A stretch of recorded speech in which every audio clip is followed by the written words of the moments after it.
The automatic doors of Metro General's emergency department hissed open for the 100th time that shift, admitting a blast of cold October air and another broken body. Maya Chen glanced up from her charting station, her pen still moving in smooth, economical strokes across the intake form. Paramedics rolled the gurney past her with practiced urgency. Male, mid-40s, construction accident, probable internal bleeding. She cataloged the details in 2 seconds, the gray pallor, the shallow breathing, the way his abdomen was rigid beneath the blanket. Significant trauma. Minutes mattered. She was already moving toward the trauma bay when head nurse Karen's hand landed on her shoulder. "We've got this one, Maya." Karen's voice carried that particular tone, the one reserved for children and people who couldn't be trusted with sharp objects. "Why don't you restock the supply room? We're low on 4x4 gauze." Maya stopped, nodded, stepped aside as the senior nurses swept past her like she was furniture. 3 weeks. She'd been at Metro General for 3 weeks, and she was still the trainee who needed to be protected from actual medicine.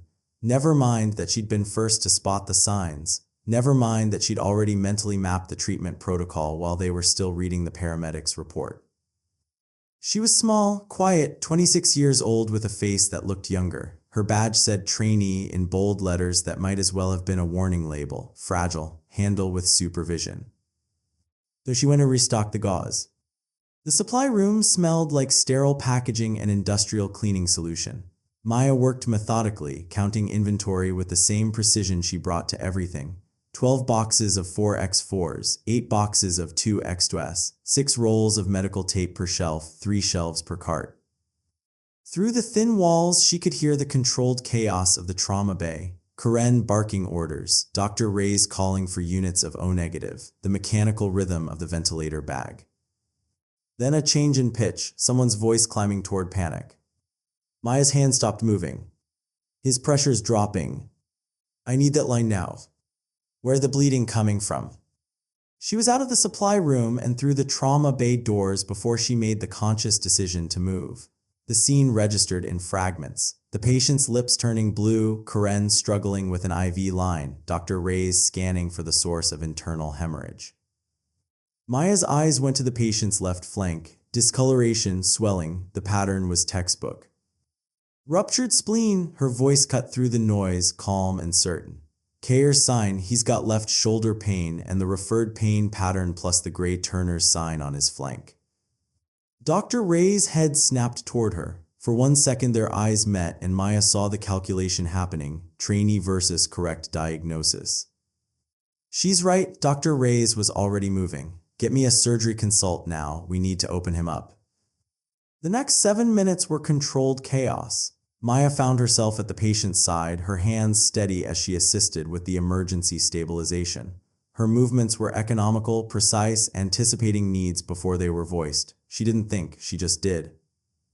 When the patient was finally stable enough for transport to surgery, his pressure holding, his airway secured, the trauma bay fell into that strange silence that follows adrenaline. Dr. Ray stripped off his gloves. "Good catch," he said to Karen. Karen blinked. "Yes, thank you." Maya was already at the sink washing her hands with methodical attention. She didn't correct them. She never did. "Hey." She turned. Security guard Davis stood in the doorway, the older black man who'd worked at Metro General longer than most of the doctors. He was watching her with an expression she couldn't quite read. "That was some quick thinking in there," he said quietly. "Just training." Maya dried her hands on a paper towel, each finger individually, then the palms. Davis tilted his head slightly. "What kind of training teaches you to move like that?" Maya met his eyes. Davis had 25 years in hospital security, but before that, she'd seen the way he carried himself, the scars on his knuckles, the alertness that never quite turned off. Before that, he'd been something else. "The same kind that teaches you," she said softly. Something shifted in Davis' expression. Recognition, maybe respect. But then Karen's voice cut through the moment. "Maya, those supplies aren't going to restock themselves." Maya nodded, walked past Davis without another word. Behind her, she heard him murmur something under his breath. It might have been, "Roger that." The rest of the shift passed in the usual rhythm. Maya restocked, filed, answered phones, changed linens, all the tasks deemed appropriate for a trainee who was too small, too quiet, too new to be trusted with anything important. She didn't mind being underestimated had advantages. At 2 a.m. during her break, Maya sat alone in the staff lounge with a cup of coffee she wouldn't drink. The TV on the wall played the late news on mute. She wasn't really watching. Until the headlines scrolled across the bottom of the screen. Prison transport incident, 3 guards injured, 1 inmate escaped. Maya's fingers tightened fractionally on the coffee cup. The news footage showed a overturned transport van, emergency vehicles, a perimeter being secured. The escaped inmate's photo flashed on screen. Marcus Kane, 7 feet tall, armed robbery, assault, resisting arrest. Last seen heading south toward the metro area. Maya's jaw tightened almost imperceptibly. She set down the coffee, stood, walked back to the ER floor.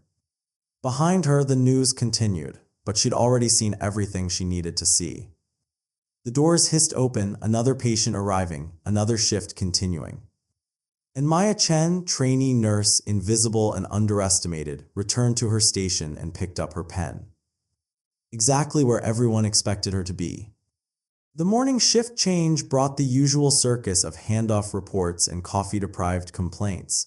Maya stood at the edge of the nurse's station, listening to Karen brief the incoming team with the kind of theatrical exhaustion that demanded an audience. And the spleen rupture was a nightmare, but we caught it in time. Dr. Reyes made the diagnosis. Karen paused, seemed to remember something inconvenient. Well, we all worked together. Maya kept her expression neutral. She'd learned years ago that correcting people's memories rarely ended well.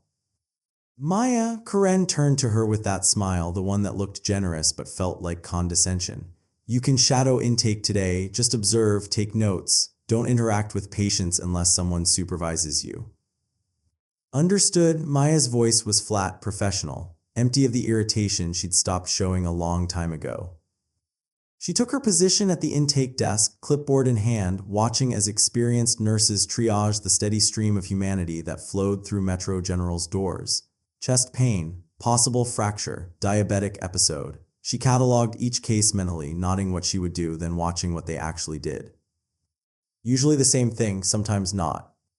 At 10:47 a.m. her phone buzzed, a news alert. Update: escaped inmate Marcus Kane still at large. Police expand search radius. Kane's brother, currently serving 8-year sentence at Riverdale Correctional, was convicted on testimony from Dr. Richard Shaw, trauma surgeon at Metro General Hospital. Maya's thumb hovered over the screen. She read the sentence 3 times. Dr. Shaw, Metro General. Her eyes lifted, scanning the ER floor automatically, calculating sight lines, exit routes, security coverage, the gaps in between. You okay? Davis had materialized beside her with the uncanny silence of someone who'd learned to move quietly in loud places. His security uniform was crisp, but his stance was pure tactical awareness. Fine. Maya pocketed her phone. You look like you just got bad news. Just tired. Davis studied her for a moment longer than comfortable. You know, I did 3 tours, Iraq, then Afghanistan, and I got pretty good at recognizing when someone's doing threat assessment. Maya met his gaze. Maybe I'm just cautious. Cautious? Davis smiled without humor. That's what they're calling it now. Before Maya could respond, raised voices cut through the ambient noise of the ER. Both of them turned toward the entrance. A man stood at the reception desk, 6'2", maybe 220, with the kind of aggressive posture that screamed looking for a fight. His voice carried across the waiting room. Don't give a damn about your policies. I want to see my sister now. The receptionist, young and clearly rattled, held up her hands. Sir, visiting hours for ICU patients are. I know what the damn hours are. The man slammed his palm on the desk. You think I can't tell time? Davis was already moving, his hand resting casually near his radio. Maya stayed at the intake desk, but her body had shifted, weight balanced, angles open, nothing obvious but everything ready. She watched Davis approach with the practiced calm of someone who de-escalated 1,000 conflicts, watched the aggressive brother's shoulders tense, watched the micro-expressions that telegraphed whether this would end with words or force. Davis kept his voice low, respectful, but with an undertone of absolute authority. The brother argued for another 30 seconds, then deflated, nodded, followed Davis to the elevators. Crisis averted. Maya exhaled slowly, returned to her clipboard. But her eyes kept tracking to the entrance, to the security cameras, to the blind spots. At lunch, she sat alone in the cafeteria with a salad she barely touched. The TV mounted in the corner showed more news about Marcus Kane. Police had found the stolen car he'd used, abandoned near a bus station. He could be anywhere now. Anywhere. Maya's jaw tightened. Mind if I join you? Dr. Shaw stood with his tray, offering a professional smile. He was in his 50s, graying at the temples, with the kind of tired competence that came from decades in emergency medicine. Of course, Maya gestured to the empty seat. They ate in companionable silence for a moment before Shaw spoke. I heard about yesterday, the spleen rupture, good diagnostic work. Thank you. You have medical training before nursing school. Maya hesitated for exactly 1 second, long enough to construct the appropriate truth. Some emergency response background, volunteer work. Shaw nodded, accepting the vague answer the way people always did when they weren't really interested. Well, we're lucky to have you, even if Karen's still treating you like you might break something. Maya allowed herself a small smile. She means well. She means to retire in 3 years and doesn't want to train anyone who might show her up before then. Shaw's tone was dry but not unkind. Don't take it personally. I don't. Shaw finished his coffee, stood. Keep up the good work, Maya, and don't let them make you invisible just because you're quiet. He left. Maya sat alone, staring at her phone. The news showed Marcus Kane's photo again, 7 feet of controlled violence. A man with nothing left to lose and a brother in prison because of testimony from a doctor who worked 10 feet from where Maya sat. She stood, dumped her tray, walked back to the ER. The afternoon shift crawled past with the usual parade of minor emergencies and major complaints. Maya restocked, observed, stayed invisible. But when she passed the security office, she paused, looked at the monitor showing the ER entrance. Davis caught her looking. Something on your mind? Just being cautious, Maya said quietly. Davis nodded slowly. Yeah, me too. She returned to her station, picked up her pen, and waited. The ER doors exploded inward at 4:37 p.m. Not opened, exploded. The crash echoed through the department like a gunshot. Conversations stopped mid-sentence. Heads turned in unison. Marcus Kane filled the doorway. 7 feet tall, 300 pounds of muscle and rage. His shoulders nearly touched both sides of the frame. Blood crusted on his knuckles. His eyes, wild, desperate, dangerous, scanned the room with predatory focus. Where is he? His voice shook the air. A woman in the waiting room grabbed her child. An elderly man's hand trembled on his cane. Kane took 3 steps inside and the staff scattered like startled birds. A resident backed into a supply cart, sending instruments clattering. Dr. Martinez dropped his tablet. 2 nurses disappeared into exam rooms. I said, where is Dr. Shaw? Kane's hands were fists the size of softballs. I know he works here, someone tell me now. At the nurse's station, Maya Chen sat perfectly still. Everyone else was moving, fleeing, hiding, reaching for panic buttons. Maya sat with her pen in her hand, her intake form half completed, her eyes locked on the giant in the doorway. Davis spoke into his radio, calm but urgent. Security to ER, code silver, armed and dangerous suspect.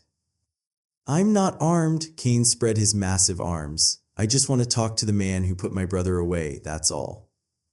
But his voice said otherwise, his body said otherwise. Maya set down her pen, stood slowly. Karen grabbed her arm. Maya, don't. She pulled free gently, started walking toward Kane. Maya stopped. Davis hissed, wait for backup. But she was already moving across the open floor. Her steps were measured, controlled, too calm for someone approaching 300 pounds of violence. Kane saw her, his eyes narrowed, then widened with something like disbelief. This tiny woman in scrubs walking toward him while everyone else ran away.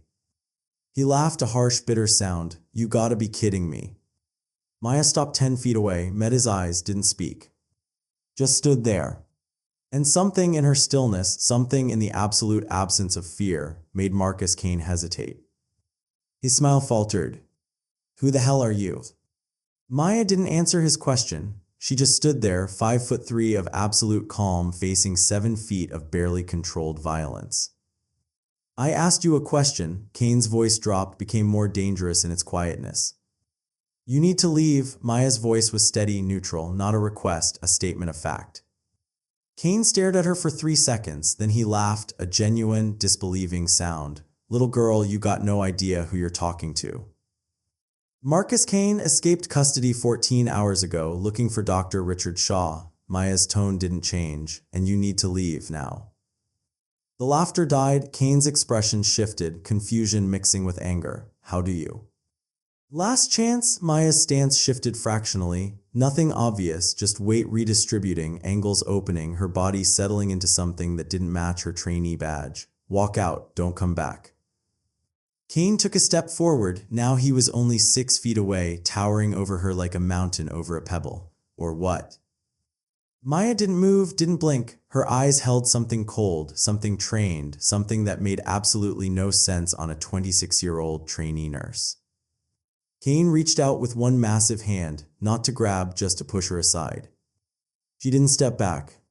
His hand stopped inches from her shoulder, because something in her absolute stillness, in the way she watched his center mass instead of his face, in the micro-adjustment of her posture, screamed trained.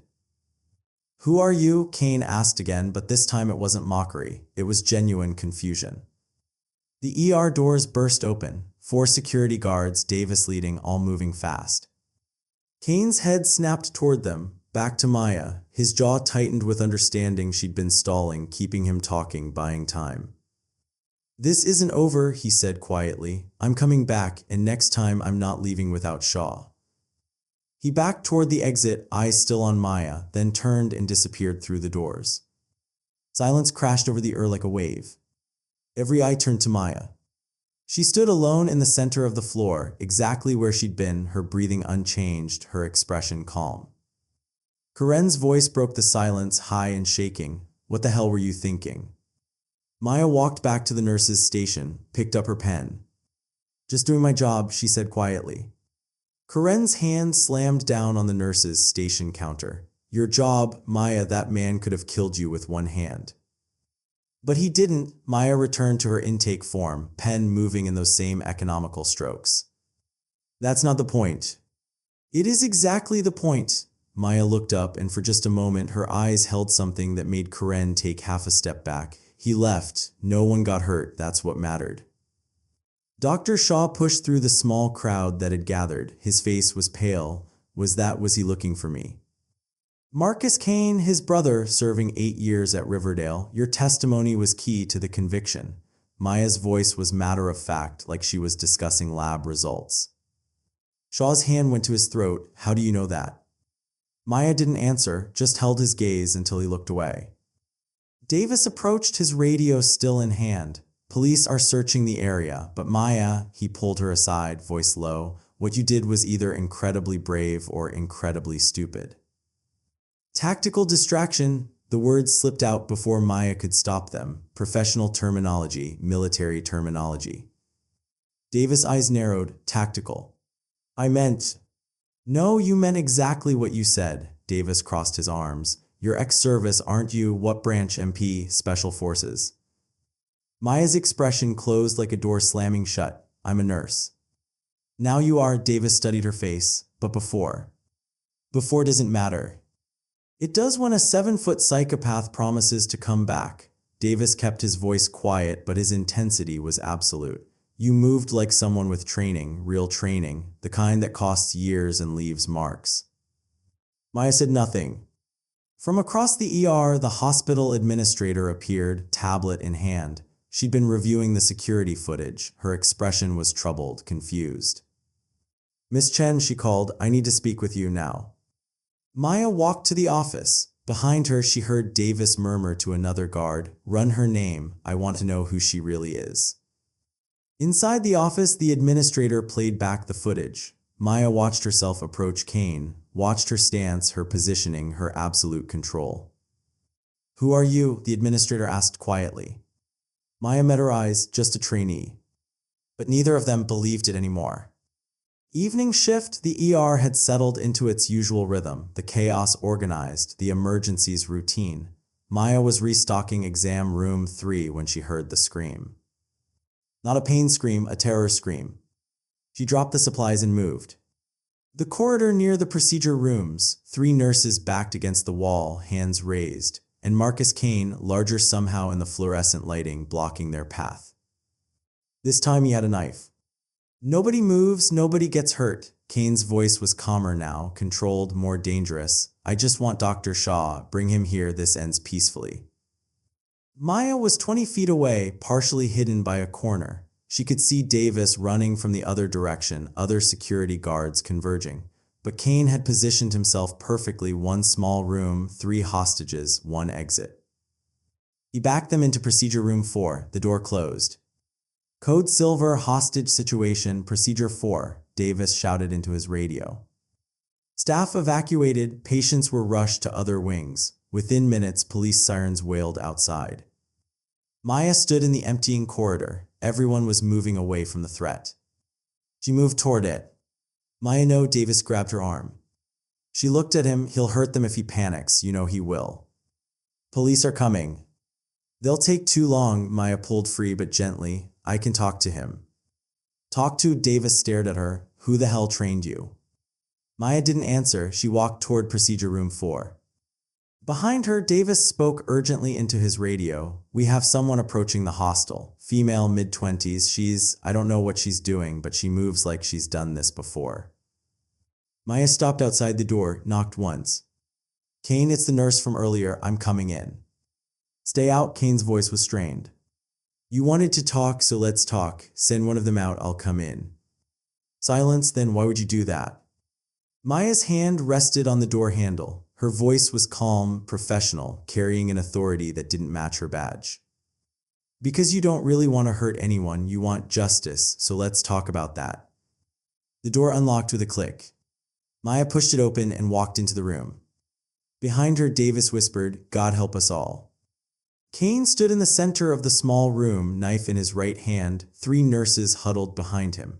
His eyes locked on Maya as she entered, hands visible, movements slow. Close the door, he said.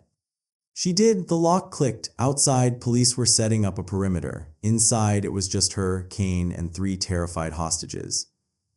Let Sarah go, Maya nodded to the youngest nurse, barely 22, tears streaming down her face. She's new. She doesn't know anything about Dr. Shaw. Kane considered this. Why should I? Because you're not a monster, you're desperate. There's a difference. Maya's voice was steady, calm. Crisis negotiation technique. Validate, empathize, redirect. Your brother got 8 years. That testimony destroyed your family, I understand. Something flickered in Kane's eyes. You don't understand nothing.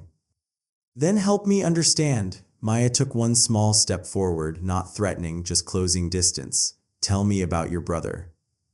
And Kane did. The words poured out. His brother was guilty, yeah, but Shaw's testimony made it worse, painted him as violent when he was just scared. 8 years for 1 mistake. Their mother died while he was inside. Maya listened, nodded, let him talk, and while he talked, she watched his grip on the knife loosen fractionally, watched his breathing slow, watched the tension in his shoulders decrease by millimeters.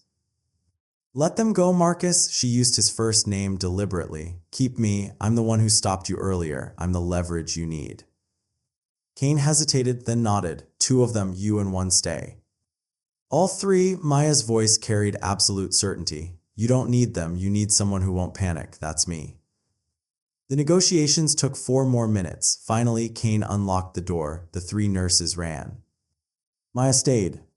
Outside, a police negotiator's voice crackled over a radio. Who is she? What's her training? Davis answered quietly, I don't know, but she's done this before. I'd bet my pension on it. Inside the room, Kane and Maya faced each other. Now what? He asked. Now we talk about what you really want, Maya said, because it's not revenge. Kane's expression shifted, realization dawning. She'd been reading him this whole time. 23 minutes, that's how long Maya kept Marcus Kane talking. She stood with her back to the wall, maintaining visual contact, her posture non-threatening but grounded. Kane paced, the knife still in his hand but hanging loose now, almost forgotten. Shaw didn't lie, Maya said quietly. You know that. He made it sound worse. He told the truth. Your brother assaulted someone, put them in the hospital. Her voice was firm but not harsh. You're angry at the wrong person, Marcus. Kane's jaw worked. He took 8 years. The law took 8 years, a jury took 8 years. Shaw just testified to what he saw. Maya paused. Your brother made his choice, now you're making yours. Don't let it be the one that costs you everything. Kane stopped packing, his hand tightened on the knife. My brother's all I got. Then don't make it worse. He needs you outside, not in prison beside him. For a long moment, Kane just stood there. 7 feet of broken man, holding a weapon he didn't really want to use, looking for someone to blame for pain that had no target. Then his hand opened. The knife clattered to the floor. I'm tired, he said, voice cracking. I'm just so tired. Maya kicked the knife toward the door, knocked twice. We're done, he's surrendering. The door burst open, police flooded in, weapons drawn. They took Kane to the ground, cuffed him, read him his rights. He didn't resist, just let them take him, his eyes on Maya until the very end. Who are you? He asked as they pulled him up. Maya didn't answer. The ER returned to controlled chaos within the hour. Statements were taken, reports filed. The hostages were checked for shock and released. Maya sat in the administrator's office, still in her scrubs, while 3 people stared at her with varying degrees of confusion and suspicion. Crisis intervention training, the police negotiator said, reading from notes. Tactical positioning, emotional regulation, professional de-escalation. He looked up. Where did you learn this? Various places, Maya said. That's not an answer. It's the answer you're getting. Davis stood in the doorway. I made some calls. Your application said you did volunteer work before nursing school, but your references are vague. Your previous addresses are P.O. boxes, and your certifications, he paused. Some of them have restricted access codes. Maya met his eyes, said nothing. Military police, Davis continued quietly. Maybe federal, DOD, FBI, marshals, somewhere in that world. You did crisis negotiation, protective services, high-level stuff, then you walked away and became a nurse. He tilted his head. Why? Because I wanted to help people differently. Maya's voice was soft but absolute, and I don't need anyone to know my past to do that. The administrator sighed. Miss Chen, you saved lives tonight, but you also violated every protocol we have. And I'd do it again. Maya stood. Are we done here? No one stopped her as she walked out. The next morning, Maya arrived for her shift at 6:58 a.m. Her badge still read trainee in bold letters. She clocked in, poured coffee, took her position at the nurse's station.